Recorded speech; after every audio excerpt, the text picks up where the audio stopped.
এই ফকিরে, তুই কি আমার ব্যবসার লাল বাতি জ্বলাইতে এখানে আইছিস? হ্যাঁ ভাই। এই তুই এখানে থাকলে আমার দোকানে কাস্টমার আসবে, যা এখান থেকে তুই। ভাই আমাকে এক প্যাকেট বিস্কিট দেন তো। ভাই ভাই কিছু টাকা দেন, সকালে কিছুই খাই নাই। এই ফকিরে, তোকে বললাম না এখান থেকে যেতে, যা এখান থেকে। আরে ভাই আপনি এসব কি করছেন? একজন ফকিরের সাথে কেউ কি এভাবে ব্যবহার করে? আরে তুমি কি ফকিরের প্রতি দরদ দেখাচ্ছ নাকি? আরে তুমি ওনার কথাই কষ্ট পেও না, নাও 100 টাকা রাখো। ধন্যবাদ ভাই। আরে ভাই শুনুন, আপনার দোকানে আমি কোনোদিন কোনো কিছু কিনতে আসবো না। আরে যাও যাও। ভাই 50 টাকার চিনি দেন তো। চিনি লাগবে? দিচ্ছি। ভাই এটা টাকা দাও, সকালে কিছুই খাই নাই। এই ফকির, তুই আবার চালাচ্ছিস, তোকে একদম মেরে ফেলবো।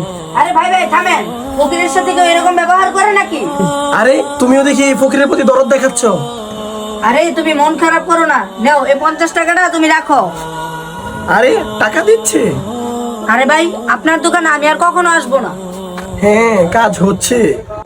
আব্দুল আওয়াল, দেখ তো কয় টাকা হয়েছে।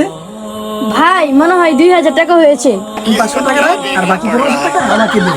এই কাস্টমার আসছে, বস বস বস।